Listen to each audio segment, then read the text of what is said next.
அனைவருக்கும் எனது பணிவான வணக்கங்களையும் மனமார்ந்த வாழ்த்துக்களையும் தெரிவித்துக் கொண்டு 2024 வரக்கூடிய தமிழ் புத்தாண்டு அன்று, அதாவது நிகழும் மங்களகரமான குரோதி வருடம் சித்திரை முதல் நாள் ஞாயிற்றுக்கிழமை அன்று இருக்கக்கூடிய கிரக நிலைகளை மேசராசி முதல் மீனராசி வரை இதுவரை பார்த்து கொண்டிருந்தோம். இன்றைய தினம் துலாம் ராசியில் பிறந்தவர்களுக்கு வருகின்ற தமிழ் புத்தாண்டு பலன்களை இப்பொழுது பார்க்கலாம். துலாம் ராசியில் பிறந்தவர்களுக்கு, அதாவது துலாம் ராசியில் சித்திரை 3, 4 பாதங்களும், சுவாதி 1, 2, 3, 4 பாதங்களும் மற்றும் விசாகம் 1, 2, 3 பாதங்கள் அடங்கிய துலாம் ராசியில் பிறந்தவர்களுக்கு தமிழ் புத்தாண்டு பலன்களை இப்போது பார்க்கலாம். துலாம் ராசியில் பிறந்தவர்களுக்கு அவர்களுடைய ஜென்ம ராசியும் அவர்கள் ஜென்ம ராசிக்கு 8ஆம் இடத்து அதிபதியும் சுக்கிர பகவான். இந்த சுக்கிர பகவான் 6ஆம் இடத்தில் உச்சம் பெற்றிருக்கார். அதுவும் புதன் பகவான் ராகு பகவானுடன் இணைந்து. இந்த புதன் பகவான் பார்த்திங்கன்னா நீச்சம் பெற்றிருக்கார். 9ஆம் இடத்து அதிபதியும் 12ஆம் இடத்து அதிபதியும் ஆகிய இந்த புதன் பகவான் நீச்சம் பெற்றிருக்கார். இந்த சுக்கிரன் உச்சம் பெற்றிருக்கார். இந்த சுக்கிர பகவானும் புதன் பகவானும் இணைந்து நீச்சபங்க ராஜயோகத்தை இந்த துலாம் ராசியில் பிறந்தவர்களுக்கு தருகிறார். இதை விட வேறு என்னங்க வேணும்? இந்த சுக்கிர திசையோ புதன் திசையோ இப்பொழுது துலாம் ராசியில் பிறந்தவர்களுக்கு நடந்தால், இந்த நீங்கள் ஒன்று சொல்கிற மறந்துடாதீங்க. எப்படின்னா, எப்பொழுதுமே சொல்லி கொண்டு தான் இருக்கிறேன். இந்த 6ஆம் இடம் என்பது மிகப்பெரிய, அதாவது செல்வாக்கு ஸ்தானத்துக்கும் கல்வி ஸ்தானத்துக்கும் தொழில் ஸ்தானத்துக்கும் மிகப்பெரிய யோகத்தை தரக்கூடிய இடம் இந்த 6ஆம் இடம். இந்த 6ஆம் இடத்தில் உங்கள் ராசி அதிபதியும் உங்கள் ராசிக்கு 9ஆம் இடத்து அதிபதியும் 12ஆம் இடத்து அதிபதியும் இணைந்து நீச்சபங்க ராஜயோகத்தை தந்துள்ளார். இந்த பலன் எப்படி பார்க்கணும்னா, கல்வி ஸ்தானத்தில் ரொம்ப சிறந்து விளங்கப் போகிறீர்கள் இந்த துலாம் ராசியில் பிறந்தவர்கள். அது மட்டும் இல்லாமல் உங்களுக்கு மிகப்பெரிய செல்வாக்கு வரப்போகிறது. உங்கள் இல்லம் தேடி வரப்போகிறது மிகப்பெரிய அந்தஸ்து. இந்த மாதிரிலாம் இந்த உங்களுடைய தொழில் ஸ்தானம் ரொம்ப உயர்ந்த நிலைக்கு செல்ல போகிறது இந்த தமிழ் புத்தாண்டில். இப்பொழுது பார்த்திங்கன்னா, உங்களுக்கு சுக்கிர திசையோ புதன் திசையோ ராகு திசையோ நடந்தால் எத்தனையோ பேர்த்துக்கு நீங்கள் வேலை தருவீர்கள், எத்தனையோ குடும்பங்களுக்கு பசி ஆற்றுவீர்கள். இந்த மாதிரிலாம் ரொம்ப ஒரு சிறப்பான பலன்கள் தான் இந்த தமிழ் புத்தாண்டில் உங்களுக்கு இருக்குது.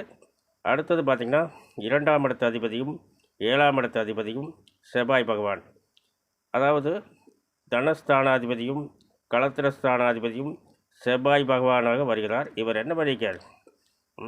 5ஆம் இடத்துல போய், அதாவது 4, 5க்கு அதிபதியாகிய சனி பகவான் ஆட்சி பெற்று ஆயுள்காரகன் தொழில்காரகன் என்று சொல்லக்கூடிய சனி பகவானுடன் இணைந்து சஞ்சாரம் செய்கிறார்.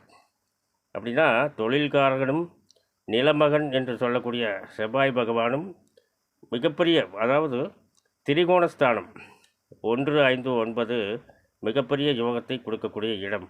இந்த திரிகோணஸ்தானத்தில் இந்த சனி பகவானுடன் இணைந்து மிகப்பெரிய யோகத்தை இந்த துலாம் ராசியில் பிறந்தவர்களுக்கு தரப்போகிறார். இப்பொழுது பார்த்திங்கன்னா, உங்களுடைய பூர்வ புண்ணிய ஸ்தானம் ரொம்ப உயர்ந்த நிலைக்கு செல்ல போகிறது. துலாம் ராசியில் பிறந்தவர்களுக்கு இதுவரை புத்திர பாக்கியங்கள் இல்லை என்றால், அதாவது திருமணமாகி எத்தனையோ வருடங்களாகியும் புத்திர பாக்கியங்கள் இல்லை என்றால், இந்த தமிழ் புத்தாண்டில், அதாவது சிறப்பான நல்ல ஒரு மழலை செல்வங்கள் உங்கள் இல்லம் தேடி வரப்போகிறது. அது மட்டும் இல்லாமல் உங்களுடைய பூர்வ புண்ணிய ஸ்தானம் மிகப்பெரிய வலிமையடைய போகிறது. அதாவது 4ஆம் வீட்டு அதிபதியும் 5ஆம் வீட்டு அதிபதியும் நிலமகனும் சேர்ந்து இருப்பது, அதாவது எத்தனையோ காடு தோட்டங்கள் வாங்குவது, அதாவது வெறு காடு தோட்டமல்ல, அந்த காடு தோட்டத்தில் தென்னை மரங்கள், கிணறுகள் மற்றும் நெல் விளையும் பூமிகள், இந்த மாதிரிலாம் உங்களுக்கு ஒரு நல்ல பலன்களாக வரப்போகிறது தமிழ் புத்தாண்டில். அது மட்டும் இல்லாமல் பார்த்திங்கன்னா, இந்த செவ்வாய் திசையோ சனி திசையோ உங்களுக்கு நடந்தால் இன்னும் மிகப்பெரிய ராஜயோகத்தை தரும். ஆனால் இப்போ முதல்லே பார்த்திங்கன்னா, உங்களுடைய ராசி, அதாவது சரராசி சக்கரவர்த்திகள் எத்தனையோ அந்த காலத்தில் பார்த்திங்கன்னா எத்தனையோ சக்கரவர்த்திகள் ராஜாக்கள் பிறந்த ராசி இந்த துலாம் ராசி. இந்த சனி பகவான் இந்த துலாம் ராசிக்கு மிகப்பெரிய யோகத்தை செய்வார் இப்பொழுது சனி திசை உங்களுக்கு நடந்தால். அடுத்தது பார்த்திங்கன்னா, மூன்றாம் இடத்து அதிபதியும் 6ஆம் இடத்து அதிபதியும் குரு பகவான். இவர் 7ஆம் இடத்தில் சூரிய பகவானுடன் இணைந்து உங்கள் ராசியை பார்க்கிறார். நீங்கள் எடுக்கும் முயற்சிகள் அனைத்திலும் வெற்றியை மட்டுமே பார்க்க முடியும். இந்த 6ஆம் இடத்து அதிபதி என்ன சொல்கிறாருன்னா, குரு பகவான் உங்கள் ராசியை பார்க்குறாரு. அது எப்படி? 12 வருடத்துக்கு ஒரு முறைதான் இந்த சூரிய பகவானும் குரு பகவானும் இந்த தமிழ் புத்தாண்டில் இணைவார்கள். இப்பொழுது மிகப்பெரிய அதிசயம் நடந்திருக்கிறது.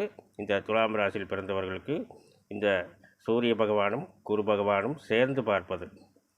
இந்த 3ஆம் இடத்து அதிபதியும் 6ஆம் இடத்து அதிபதியும் நாம் சொல்லிட்டோம். எப்படின்னா, அதாவது இந்த குரு பகவானும் சூரிய பகவானும் உங்கள் ராசி பார்க்கிறது. இந்த தமிழ் புத்தாண்டில் உங்களுக்கு மிகப்பெரிய நல்ல வேலை வாய்ப்புகள் கிடைக்கப் போகிறது. இதுவரை படிச்சுட்டு வேலை இல்லாதவர்களுக்கு ஒரு நல்ல, நீங்கள் நினைத்தபடி நல்ல வேலை வாய்ப்புகள் உங்கள் இல்லம் தேடி வரப்போகிறது. ஏற்கனவே வேலையில் இருப்பவர்களுக்கு பதவி உயர்வு, ப்ரமோஷன், சம்பள உயர்வு இந்த மாதிரிலாம் வரப்போகிறது. இதை அடுத்து பார்த்திங்கன்னா, இந்த 10ஆம் இடத்துக்கு போயிடலாம். இந்த 10ஆம் இடத்து, அதாவது 9ஆம் இடத்து அதிபதியும் 12ஆம் இடத்து அதிபதியும் சொல்லிட்டோம். இந்த புதன் பகவான் அதாவது நீச்சபங்க ராஜயோகத்தை சுக்கிர பகவானுடன் இணைந்து நீச்சபங்க ராஜயோகமாக வந்துவிட்டார். அதனால் உங்கள் இல்லத்தில் எத்தனையோ சுபகாரியங்கள் நடக்கப் போகிறது.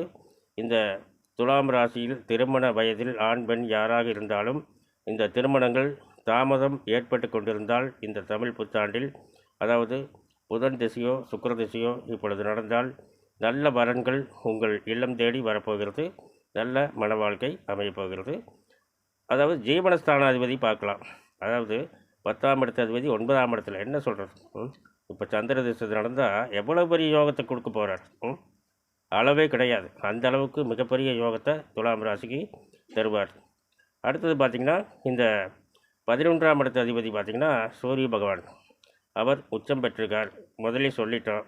குரு பகவானுடன் இணைந்து மிகப்பெரிய யோகத்தை இந்த துலாம் ராசிக்கு தரப்போகிறார். மேலும் 12ஆம் இடத்துல பார்த்திங்கன்னா இந்த கேது பகவான் சஞ்சாரம் செய்கிறார். இதனால் பார்த்திங்கன்னா எத்தனையோ சுப செலவுகள் உங்கள் இல்லத்தில் நடக்கப் போகிறது. சுபகாரியங்கள் நடக்கப் போகிறது. வீடு கட்டக்கூடிய யோகம், இடம் வாங்கக்கூடிய யோகம், வீடு கட்டக்கூடிய யோகம், கிரகப்பிரவேசம் பண்ணக்கூடிய யோகம், சிறப்பான நல்ல வண்டி வாகனங்கள் உங்களுக்கு ஏற்பட போகிறது. மேலும் இந்த தமிழ் புத்தாண்டில் துலாம் ராசியில் பிறந்தவர்கள் அனைவருக்கும் எனது இனிய தமிழ் புத்தாண்டு வாழ்த்துக்களை தெரிவித்துக்கொண்டு, மேலும் இந்த துலாம் ராசியில் பிறந்தவர்கள் இந்த தமிழ் புத்தாண்டில் எல்லா செல்வங்களையும் பெற்று நலமோடு வாழ வேண்டுமென்று அந்த ஆண்டவனை வணங்கி வாழ்த்துகின்றேன்.